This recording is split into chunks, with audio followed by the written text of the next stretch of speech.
One day after school, Amina, a lively young black girl, invited her white friends to visit her father's store, Monsieur Dupont. He was a respected businessman of French origin who had married Claire, an African woman. Together, they had created a warm home where the culture and identity of their origins blended in perfect harmony. Their conversations were often filled with stories of the struggles and victories of their ancestors, inspiring Amina to fight for her dreams. That day, Amina's enthusiasm was palpable. She had planned a small tour, wanting to share with her friends the beauty and richness of the family store. While organizing the shelves, she felt proud to show the fruits of her father's hard work. Suddenly, a new security guard, Mark, entered the store. He had been hired for his strictness, but his prejudices and preconceived ideas, fueled by society, clouded his judgment. Although he had never met Amina before, he looked at her suspiciously as soon as he laid eyes on her. She was absorbed in admiring a sparkling bracelet, examining it from every angle, when Mark approached suddenly. "What are you doing here?" he asked harshly, his eyes scrutinizing every move Amina made. Surprised and disappointed by his attitude, Amina tried to explain her interest in the bracelet. "I'm just looking, it's pretty," she began, but her words were lost in Mark's indifference. "You're trying to steal something, aren't you?" he accused, his tone harsh. At that moment, the room seemed to freeze. The customers, caught off guard, turned their eyes away, unsure of how to react. Before Amina could respond, Mark, in an unacceptable gesture, slapped her violently. The impact of the slap echoed like thunder in the store. Time stood still as Amina, in shock, felt tears welling up in her eyes. The whispers of the customers made her feel even more vulnerable. At that moment, something within her awoke. She could not stay silent in the face of such blatant injustice.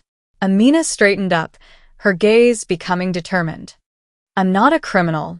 I'm Mr. Dupont's daughter, and I deserve respect." Her voice, though trembling, carried an unexpected strength. A murmur spread through the store, and several customers began to gather around her. Her friend, Julian, stepped forward, his hand on Amina's shoulder, offering support. "This isn't fair, Mark. She's just looking at a bracelet." The confusion was visible on the customers' faces, who observed the scene with a mixture of horror and empathy. Mark, realizing he was now the center of attention, seemed to hesitate. His gaze shifted from Amina to Julian, then to the customers who were murmuring among themselves. "I'm doing my job," he tried to justify, but his voice lacked conviction. The murmurs turned into more animated conversations, and a few customers stepped forward, clearly disagreeing with his behavior. "This is unacceptable," exclaimed a middle-aged woman, arms crossed. "How can you treat a young girl like this?" The pressure on Mark increased, but he was stubborn. "I'm just protecting the store." "You don't understand what's happening here," he replied, but the customers weren't letting him off that easily. Amina, taking advantage of the wave of support, took a deep breath and addressed the crowd. "I don't want to be seen as a criminal just because I'm different. I love this store, it's my home," she said, her voice clear and strong. "My father worked hard to build this place." Her father, Monsieur Dupont, emerged from the back room, having heard the commotion. Seeing Amina with tears in her eyes, he quickened his pace. "What's going on here?" he asked, his face concerned. "Dad, Mark accused me of stealing a bracelet, and—" Her voice broke, but she continued, "and he slapped me." Monsieur Dupont turned pale at the sound of those words. Anger boiled inside him as he turned toward Mark. "Mark, how could you do this?" he shouted, stepping forward with fury. "Amina has done nothing wrong. She has every right to be here, like any other customer." Mark, already under pressure, felt the weight of the customers' stares. "I'm just doing my job." He tried to defend his actions, but his voice betrayed his uncertainty. "What's happening here is not about work," intervened a customer who had witnessed the scene, her voice full of passion. "This is about respect and human dignity." Amina, still in shock but empowered by the support of her father and the customers, cleared her throat. "I'm not here to cause trouble. but to celebrate my culture and share a moment with my friends. This store is a space where I should feel safe, not a place for judgment. The murmurs of disapproval among the customers turned into a collective consensus. Stories of injustices they had experienced or witnessed began to surface. A man, a former soldier, spoke up. "I've seen injustices in combat, and I'm here to defend innocence and integrity. What you did, Mark, is disgraceful." Monsieur Dupont, his heart heavy, looked at Amina. "My dear, you don't have to endure this. We will make sure this never happens again." With the strength of the community behind her, Amina spoke again to Mark. "If you think people like me can't appreciate beauty, then you need to reconsider your heart. I'm here to dream and build a future, not to live in fear." At that moment, Monsieur Dupont spoke up. "Mark, I'm asking you to leave the store. This behavior has no place here. We celebrate diversity and equality." Mark, realizing he had lost the support of the customers, slowly nodded and left the store, his head lowered. A heavy silence filled the room, followed by a collective sense of relief. Amina, sensing the atmosphere that had been created, turned to her father, her voice trembling but full of emotion. "Will this really change anything, Dad?" Monsieur Dupont, still concerned, knelt down to her level, looking her straight in the eyes. "Yes, my dear. It starts today. What we've experienced here is not only an injustice to you, but a lesson for all of us. Every person here has the power to raise their voice." Encouraged by his words, Amina took a deep breath and addressed the crowd. "I'm very grateful for your support. It's because of you that I feel strong today. Together, we can make sure that this store is a place where everyone will feel welcome, no matter their skin color or background." The customers, moved by her speech, applauded, and an elderly man at the back stood up. "I've been coming here for years, and I've never seen anything like this. Amina, I support you, and I want this place to be an example of what we can do together." The scene in Monsieur Dupont's store left an indelible mark on all those who witnessed it. After Mark's departure, an atmosphere of solidarity and hope filled the store. Murmurs of approval and encouragement could be heard, but Monsieur Dupont still had a lingering worry in his heart. As the crowd began to disperse, Monsieur Dupont took Amina by the hand and led her into the back office, away from prying eyes. He needed to speak to her openly. "My dear, what happened today is unacceptable," he began, his voice trembling with emotion. "You should never have to face such treatment, and I cannot just stand by. I'm going to file a complaint against Mark for assaulting a minor. This has to stop."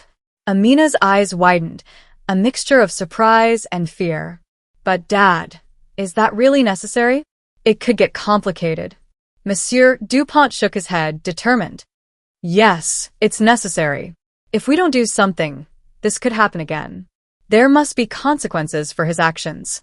I want you to understand that you have the right to be protected and respected." After a few moments of hesitation, Amina nodded. "Okay, I support you, Dad. But I'm scared." "It's normal to be afraid, but fear must not stop us from standing up for what is right," Monsieur Dupont replied, hugging her. "We'll do this together." The days that followed were intense. Monsieur Dupont hired a lawyer to help bring the case to court. Witnesses to the incident were contacted to share what they had seen. Amina, though hesitant, realized she had a role to play in this process. She felt uplifted by the support of her friends, family, and community. The weeks leading up to the trial were filled with frenzied preparations. The lawyer, a wise and respected man named Maître Lefebvre, took the time to meet with Amina and explain each step of the procedure. "Justice may seem like a long road, but it's important that your voice is heard," he said with an encouraging smile. Amina felt torn. On one hand, she was grateful for the support she was receiving. On the other, anxiety grew as the trial approached. She spent hours thinking about what she would say in front of the judge. With the support of her friends and family, she began writing her thoughts in a notebook, putting words to her pain and her hope. One day, as she was sitting in her garden, her friend Julian came to see her. "Amina, I want you to know that I'm proud of you, no matter what happens in court. You're already an inspiration to all of us," he said, sitting next to her.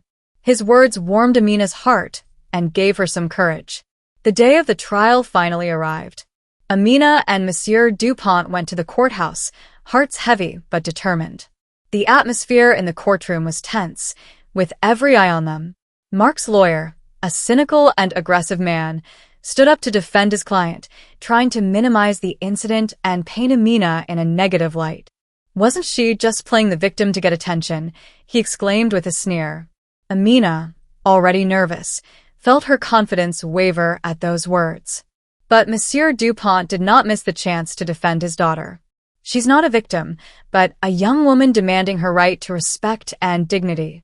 The real violence is that inflicted by those who judge without knowing, he retorted firmly. One by one, the witnesses took the stand, sharing their experience of the scene and how shocked they had been by Mark's behavior. Monsieur Dupont's lawyer outlined the laws on violence against minors, and each testimony strengthened the case for the prosecution. Finally, the moment they had feared arrived. Amina had to testify. She stood up, her hands trembling, but she took a deep breath and walked to the witness stand.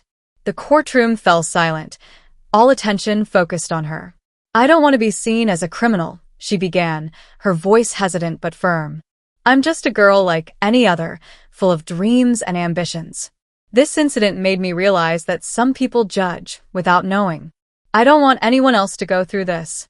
Her testimony, filled with emotion, touched the hearts of all those who listened. As she spoke, her fear dissipated, replaced by growing determination. She expressed her hope that this incident would serve as a lesson for everyone, reminding them of the importance of respect and empathy toward others. The judge, visibly moved by her words, nodded and thanked Amina for her courage. After a few days of deliberation, the verdict was finally announced. The court found Mark guilty of assaulting a minor and ordered rehabilitation measures, as well as compensation for Amina. In the courtroom, a mixture of relief and joy filled the air. The customers from the store, her friends and family, who had all come to support Amina, applauded and expressed their happiness for the victory. Monsieur Dupont, tears in his eyes, took Amina in his arms. You are incredible, my dear. This proves that we can change things. Amina, her heart full of pride and hope, replied, It's because of all of us, Dad. Together, we made our voices heard. With this victory, Amina felt that her mission had just begun. She wanted to use this experience to help other young victims of injustice stand up and fight for their rights. Her dream of becoming a lawyer became clearer, and she knew she would fight for a future where everyone would be treated with dignity and respect. The community, inspired by Amina's courage, began to organize workshops and events on the themes of equality and respect. Monsieur Dupont's store became a gathering place where stories of struggle and victory were shared, strengthening the bonds between different cultures. And so, Amina and her father, Monsieur Dupont, continued to build a future where love and understanding would prevail over hate and fear.